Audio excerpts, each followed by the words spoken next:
एक स्थान पे उचित स्थान जहाँ रहने के लिए, जहाँ आपको धम्म देशना करने के लिए, उपदेश देने के लिए तथा आपको धम्म की चर्चा जन जन तक पहुँचाने के लिए स्थान उचित हो, वहाँ बैठ करके आप सभी भिक्षु एक साथ बैठ करके, वर्षावास का मतलब होता है बारिश के समय, वास का मतलब होता है रहना। वर्षावास के समय का मतलब हुआ बारिश के समय एक एकत्रित स्थान पे बहुत सारे भिक्षुओं का संग इकट्ठा होकर के धम्म की देशना, धम्म का चर्चा करते थे उपासक और उपासिकाओं के जीवन के लिए। वर्षावास में धम्मचक्र पौतन सुद का पहला मार्ग तथागत बुद्ध ने आषाढ़ी पूर्णिमा के दिन, जिसे हम 1 जुलाई के नाम से जानते हैं, पूरी दुनिया के लोग आज इस जुलाई को, 1 जुलाई जिसे हम कहते हैं 1 जुलाई, उस 1 जुलाई से वर्षावास के साथ साथ पूरे जीवन का शिक्षा का पहला महत्वपूर्ण स्थान शिक्षा का है। तो बुद्ध ने प्रथम पंचवर्गीय भिक्षु, जिन्हें प्रथम शिक्षा सारनाथ जैसे स्थान पे बुद्ध को जब ज्ञान की प्राप्ति होती है तो वो बुद्ध गया से चल करके सारनाथ आते हैं। सार का मतलब ज्ञान, नाथ का मतलब बिखेरना, ज्ञान को बिखेरना। उस सारनाथ में आकर के सर्वप्रथम पंचवर्गीय भिक्षु कौंडिन्य, वप्प, भद्दीय, महानामा, अश्वजी, इन 5 शिष्यों को सर्वप्रथम सारनाथ में बौद्ध धर्म की दीक्षा दे करके उन्हें कहा, भिक्षुओं धम्म चक्र पौतन सूत्र, यह धम्म का ज्ञान का यह जो चक्र है लगातार चलते रहना आज से प्रारंभ कर दीजिए। आज के बाद से यह धम्म चर्चा आपका जन जन तक, लोगों तक पहुंचाने का आज का पहला जो शिक्षा का मार्ग है वह आज से ही वर्षावास का, आषाढ़ी पूर्णिमा का वहीं से प्रारंभ हुआ। वर्षावास में भिक्षु सुबह एक टाइम का भोजन का उपयोग करते थे। बारिश में वो जो कुछ भी जहाँ से भी उन्हें उपलब्ध होता था वो चारिका नहीं कर पाते थे, लोग वहीं आकर के उन्हें जो कुछ भी भोजन के स्वरूप में मिलता था वो भोजन लोग करते थे, जिसे हम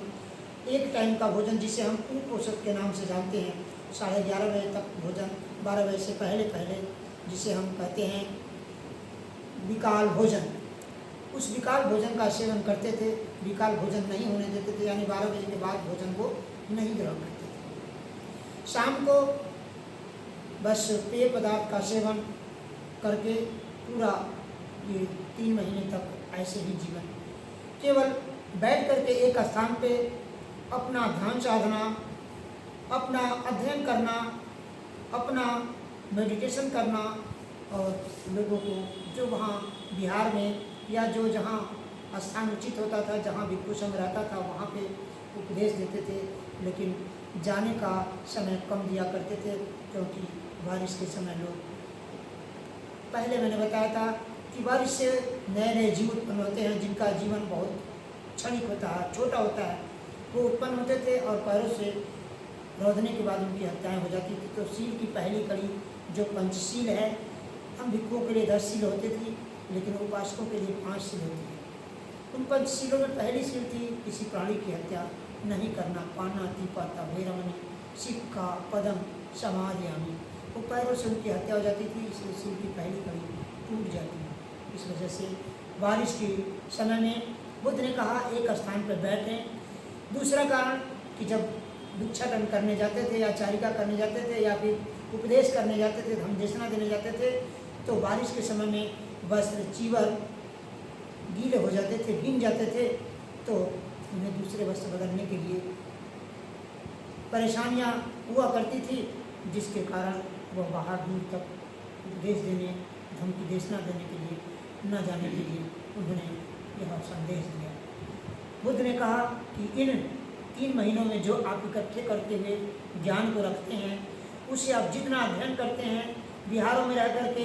या जहाँ भी उचित स्थान पे रह रहे हैं, वर्षावास कर रहे हैं, वहाँ जो भी आपने अध्ययन करा हो, वह अध्ययन का जो आपने संयोजन किया है ज्ञान का, ध्यान का और उपदेश का, उसे इन 3 महीनों के बाद एक कठिन चीवरदान करके,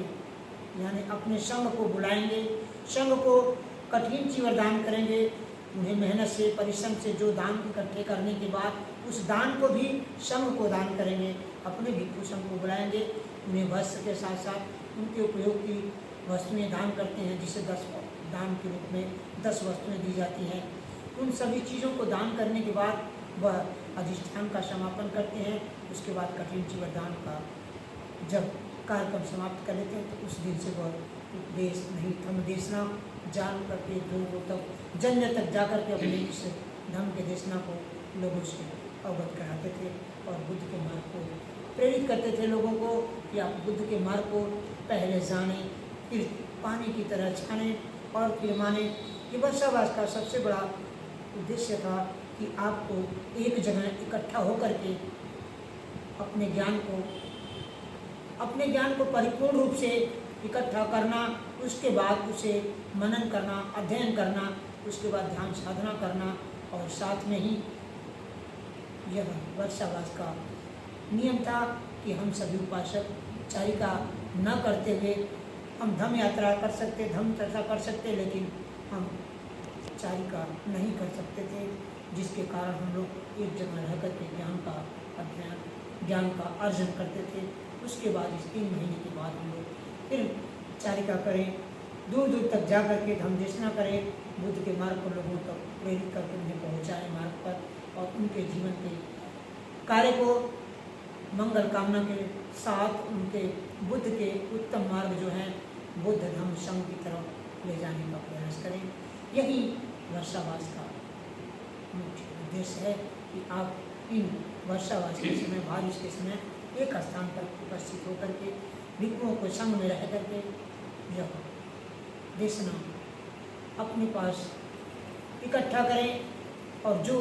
बिहार में उपासक उपासिकाएँ हैं उन्हें धम्म से प्रेरित करें और उन्हें ध्यान से प्रेरित करें। उसके बाद जो आप ज्ञान अर्जन करेंगे उसको फिर बाद में 3 महीने के बाद वर्षावास समापन के बाद आप लोगों तक पहुँचाने का काम करेंगे। यही वर्षावास का मुख्य